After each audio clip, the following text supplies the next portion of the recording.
nigga like me, man, I love the game.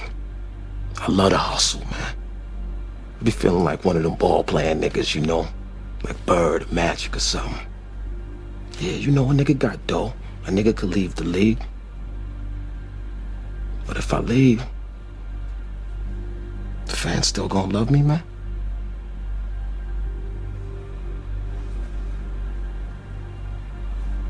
I get love out here in Harlem, man. I done sold coke on these streets, man. Hash, weed, heroin. As long as niggas is feeling it, a nigga like me can hustle it. That's my gift in life, eh? You know?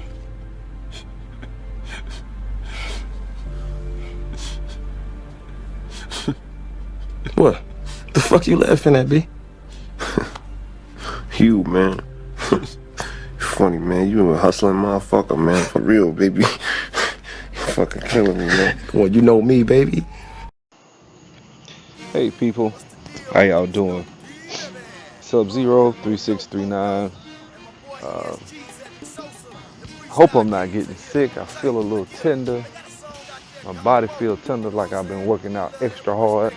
And usually when I work out, I don't feel anything. So I don't know. Hope I'm not getting sick. But anyway, I want to come to you guys, give you a brief video about something, subject I wanted to touch on. But before I do that, I want to say what's up to the brother Nasu, who was actually one of the brothers from the video that I did. He was the first brother. I want to say shout out to the brother. I told him I would shout him out, smooth everything out. I just hadn't had time to really make any videos or do anything lately because I've been real busy, focused on other stuff. Jumping through hoops, trying to get this real estate stuff to take off. But let me say this, me and the brother, we chopped it up about 10 minutes, had a good conversation. You know, he called me up, we explained both sides, we smoothed out our differences. I told him I would come on and shout him out and apologize. You know what I'm saying? I don't have no problem doing that. My ego ain't gonna stop me from being, humble. So shout out to the brother, what's up to you? But let me keep going with this video. This video is basically pertaining to a subject that I wanted to touch on. I see a lot of different times in our community where I feel as though we tend to give the thug or the street nigga more credit than they deserve. And this is what I mean. Many people, many brothers tend to just concede that the thug is the apex predator, or when it comes to women, he's the guy that's gonna he's the top dog when it comes to women. He's what most women want. I beg to differ. This is what I mean. I don't think it's a foregone conclusion that just because you're a street dude that you're gonna get women over me. I'm not in that mindset, in that mold. I don't believe that. I don't believe it. I just don't. Like, where I come from, the different segment of society and culture, subculture I've come from, I don't even deal with those types of people. First of all, I don't deal with the same types of women that most thugs, a lot of thugs deal with. A lot of thugs deal with the stripper types. Those are the types of women that a lot of these guys that, portray themselves as thugs deal with. Well, I don't deal with those types. You know what I'm saying? Not in a serious romantic relationship type. That's one thing. Secondly, who said that these dudes are gonna win? I don't know. I just never looked at them as my competition. And I'm not trying to say that like I'm all that. I'm not. But what I'm saying is I view myself as a commodity. I'm very confident. When I say commodity, I think any woman that I get with, I've always felt like, hey, she got a good thing, good guy. Most people do. At least that's if you got a healthy self-esteem, you do, right? You do think of yourself as somewhat of a catch. But as I got older, it got easier. So for me, a lot of times when I would try to talk to women, as I got older and I got myself financially stable, I got a resume of things that I can really point to and say, hey, I've done this successfully, I've done that. Then that tends to take that whole thing, take the whole conversation to a different place. And I just, I don't think, I'm just be honest, when I feel like when I dress and I got myself together and I'm looking good, smelling good, and I work out on my body, there's no area of my body or anything of me that I feel like, not just my body, but just in general of me as a person, where I feel like I'm lacking in that sense. Not to say I'm perfect, not to say I'm every woman's type now, because let me go ahead and kill that right quick. I don't think I'm every woman's type, just like, it's like a code, it's like certain types of batteries only fit in certain types of cars. It may have 5 or 6 different types of cars that battery would work with, but those are the only 5 or 6 types of cars that it'll fit. Every woman is not gonna find me attractive. Some women like light skin, some women like short guys. I've actually met women that like short men. I know women that like guys that aren't as muscular, or like guys that are slim and bony looking. I've actually heard that before. I know women that like light-skinned brothers, and I know women that like thugs. When I've had women I've dated that a woman chose that guy a thug over me. I never once took it like, well, thugs are, women choose thugs before they choose us.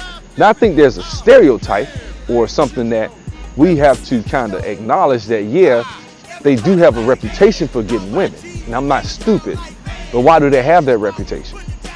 Well, namely, they have that reputation because a lot of these guys that are on the streets tend to be more gregarious. They'll walk up to a woman, speak to her. That's it. That's all they have. Because I'm gonna tell you something. The guy who's the educated lame, he has there's 2 reasons why. I ain't gonna say 2 reasons, but there are a few reasons why he won't just walk up to a woman. For one, he's worried about what she would think.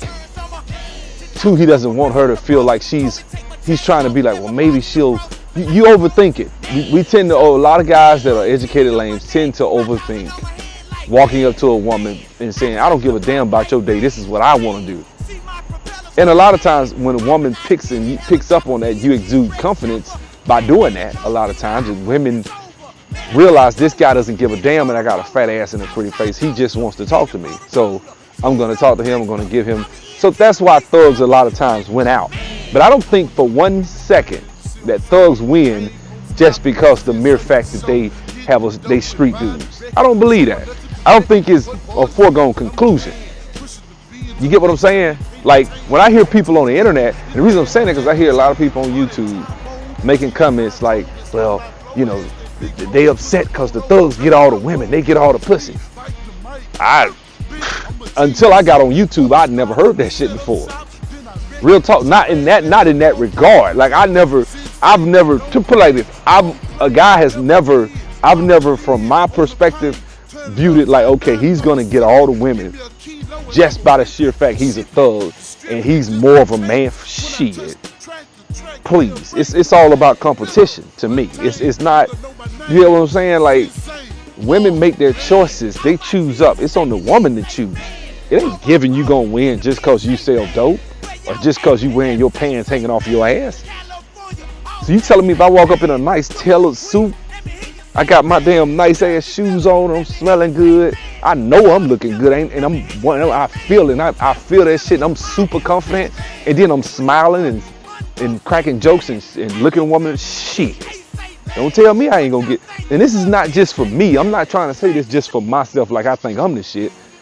That's the thing with the educated lame. A lot of brothers don't do the shit they supposed to do to get the woman. So you can't just, I think that's why I said at the beginning of the video, I don't think you should just give it to thugs that they are the apex predator when it comes to women. They're the ones that's gonna always get the woman. That's bullshit.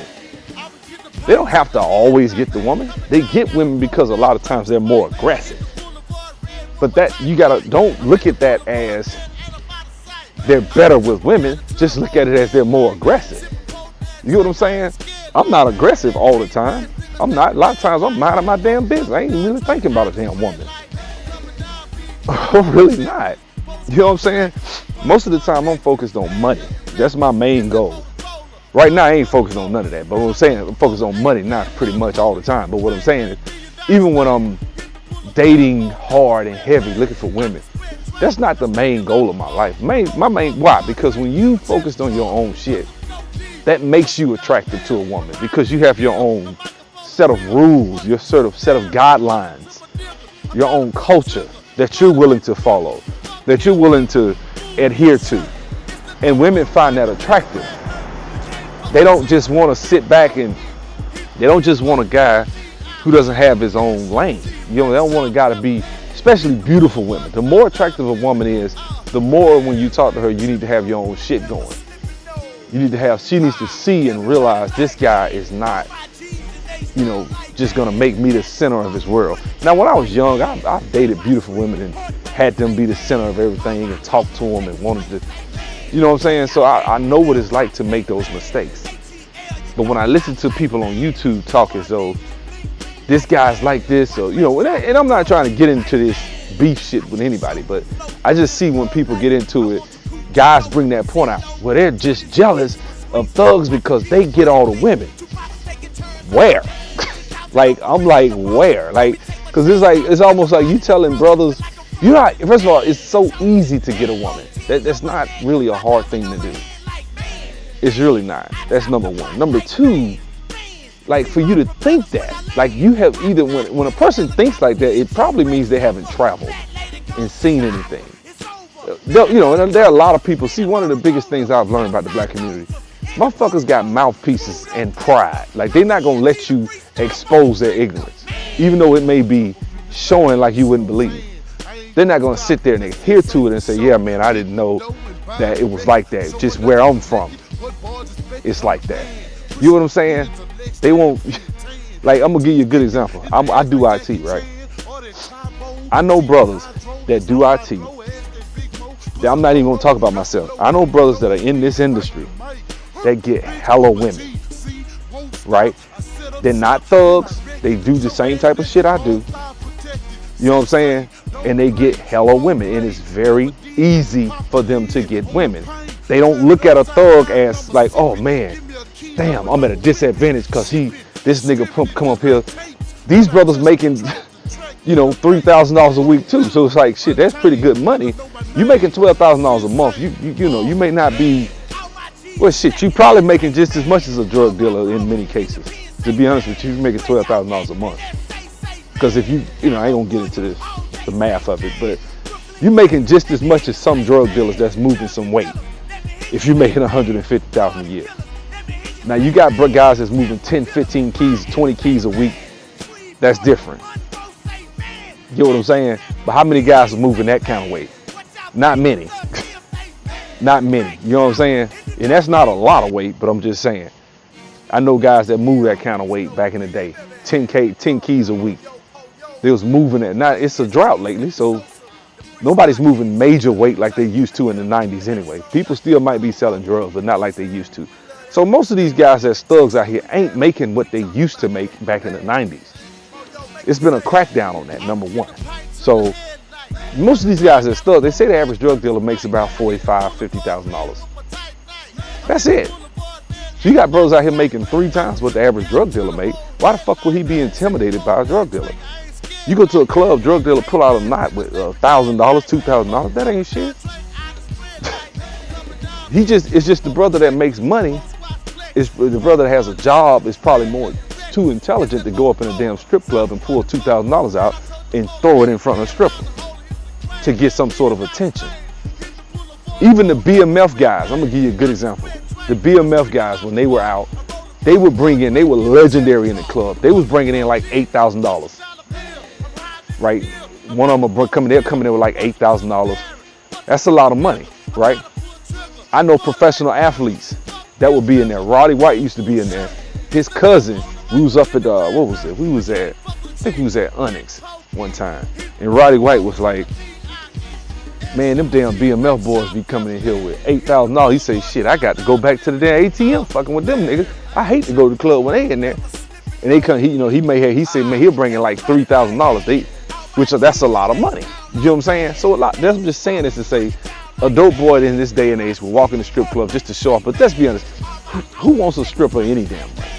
If I got to come in a club as a woman, a quality man, a man who has choices and options in dating, I'm not going to no motherfucking strip club to get no woman to date. Going to the strip club to have fun, drink a beer, which is what I do when I go. The few times I ain't been to a strip club technically. Have I? I think it's been under a year. It's been under a year, yeah. But we don't go to the strip club often. And when we do, it's just to get a drink and chill. I'm not going there to date and holler at some chick.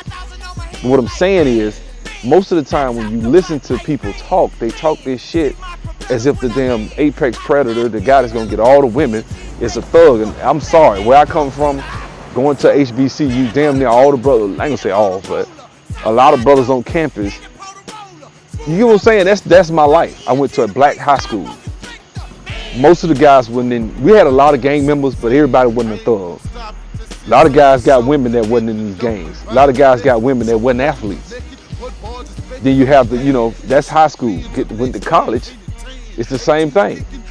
I never forget, I was in the 9th grade, and I'm gonna end this video. I was in the 9th grade, and I talked to a girl named Crystal. And you probably heard me and my homeboy chopping it up on a video I did a while ago with me and my homeboy chopping it up. I think that's the name of it. And in that video, he talked about, man, I don't know how you pulled that off. He cracked the joke. The reason he said that was because this girl, Crystal, was wanted by everybody in the damn school. It was 2 of them I dated. Crystal was light-skinned, and everybody back then, in the South in Alabama, at the time in the early 90s, guys go crazy over girls that's light-skinned. And she was light-skinned, natural, everybody ain't have no weave. Girls wasn't getting weave back then, so her hair was down her back and it was hers. And I'm talking about every guy in the school wanted her. I heard her name, I heard a lot of guys mentioning her name, but I never knew who the fuck she was. I didn't know her, I just saw this girl and said, oh, she pretty. And I kept minding my damn business, right? So, long story short, one of this girl named Melanie, who was real popular, a lot of guys liked her too, told me, somebody want to talk to you. I'm like, who? She wouldn't tell me. So, we hang out later on that day at the little community center. Somebody want to talk to you. She said that jump about a week straight. I didn't know who the hell she was talking about. And me, I was like, well, shoot, I mean, if you ain't gonna tell me, I'm good. Either way, I'm straight. Because I always had women that I would talk to, and I had women at different little high schools, not high schools, but junior highs. I had other women, I had girls at Cloverdale, I had girls at Brubaker. Because I'd be out and about and I would meet women. It was just easy. I was shy now. I'm not talking like I was some super Mac. I was shy.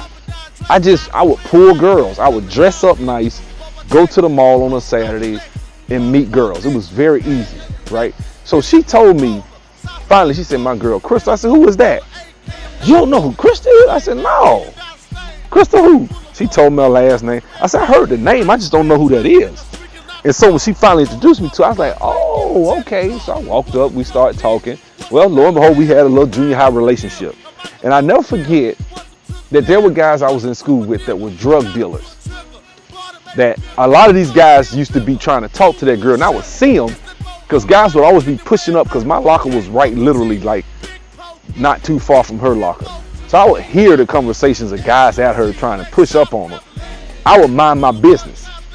And me and her call, and she would tell me, like, I remember you did this and you did this, and she remember little shit that I had done. And so I'm telling you, this girl had a choice to date drug dealers that had money. Now back then, there was a guy named Sean. This guy was like the king drug dealer in the school, right? This dude was pushing up on her hard. I thought they had dated because she would always crack and joke and laugh. She's like, yeah, I like him. He cool as a friend, but I never take him serious. He sells drugs. I just ain't the type of guy. This, that. So, lo and behold, I got with her. Now, this was during basketball season too. So, I never forget one day we was walking,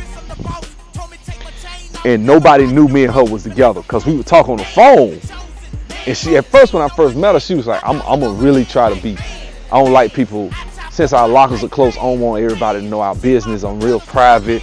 I'm like, okay, cool. She said that's part of the reason I liked you, because you was from because when I went to community college, when I went to junior high, I stayed in Ridgecrest, which was actually zoned for another school.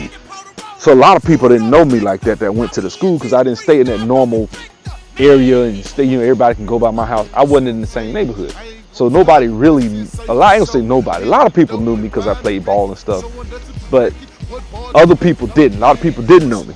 They knew me, but they knew why I stayed and all that. So she said, I like that about you, because you wasn't in no clique per se, you was to yourself. You get what I'm saying, guys?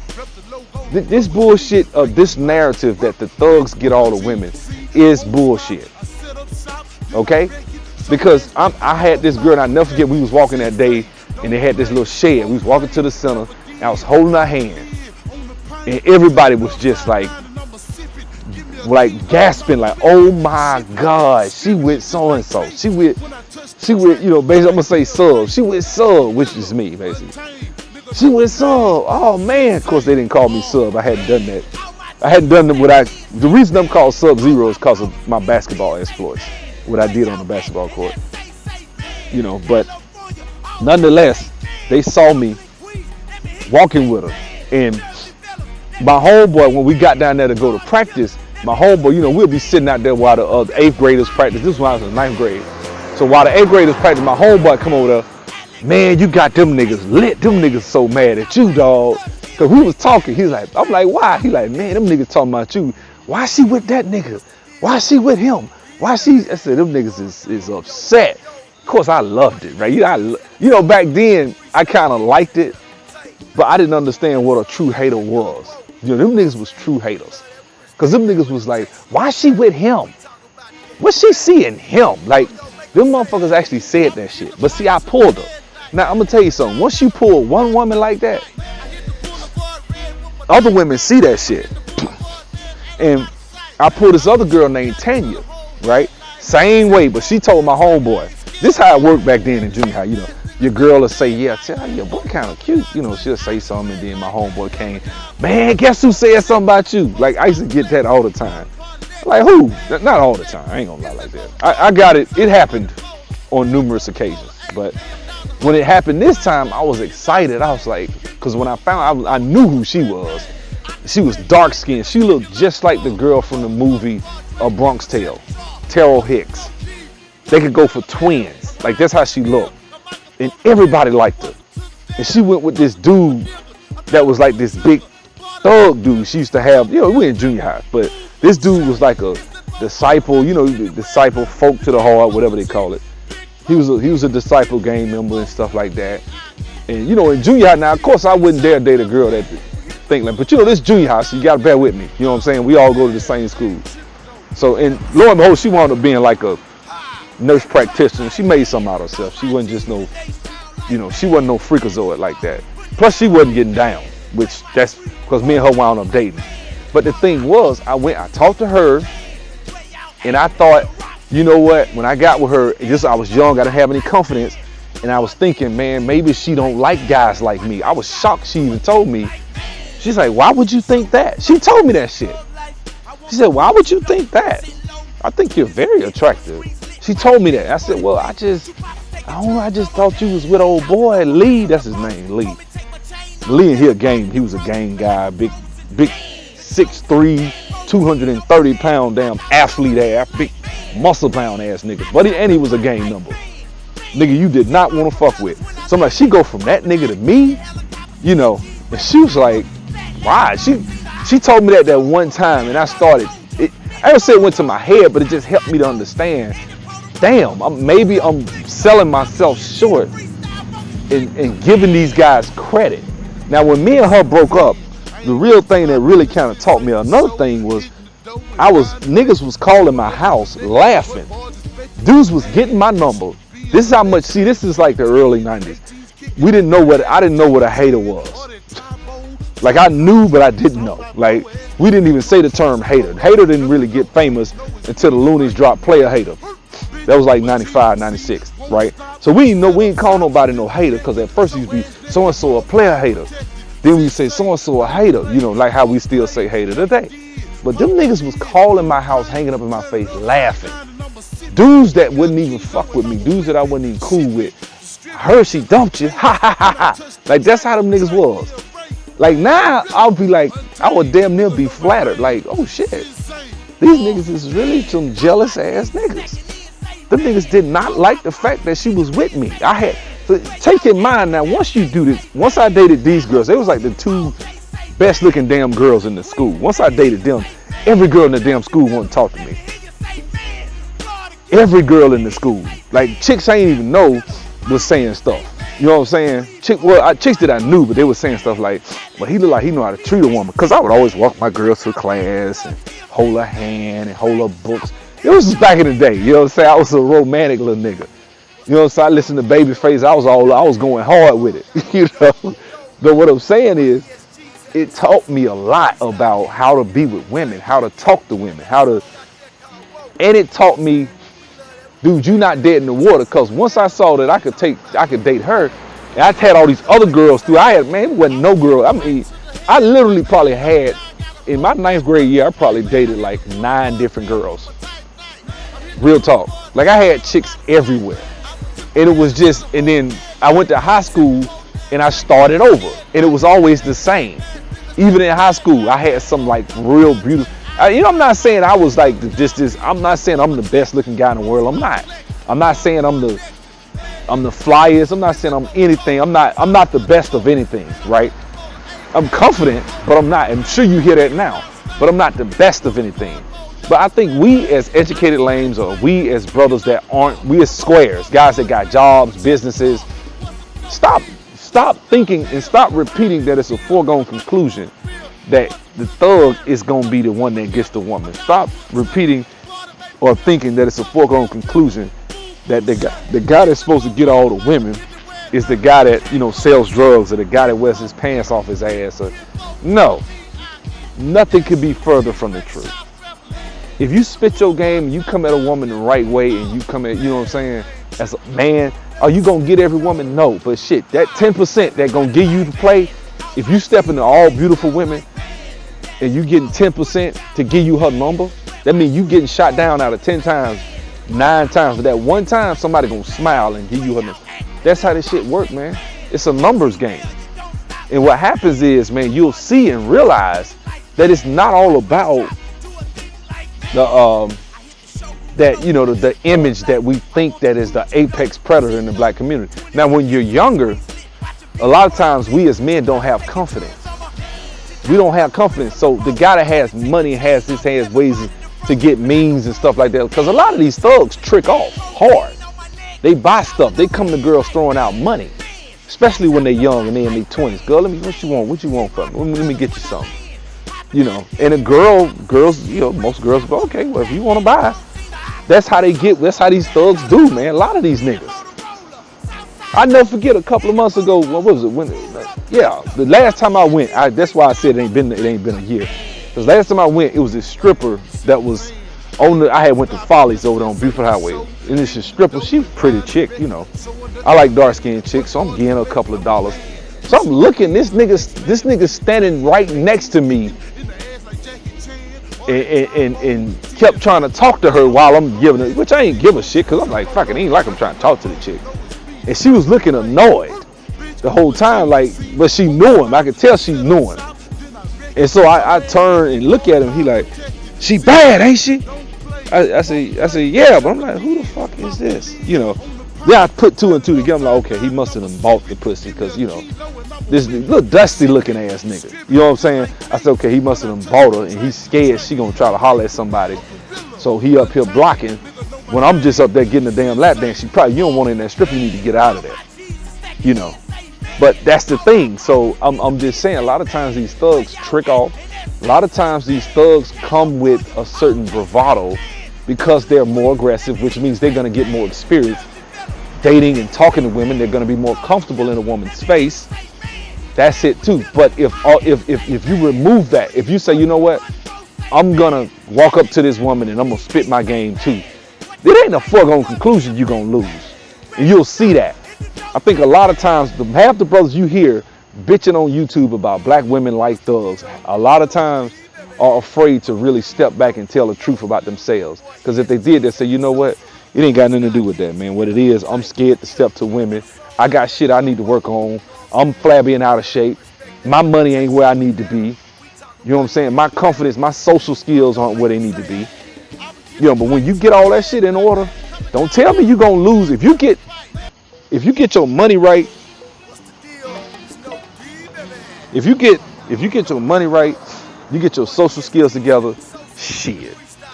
You get your body together, you're not gonna lose every time, man. That's not true. Let me go, man. People calling me. Y'all have a good night.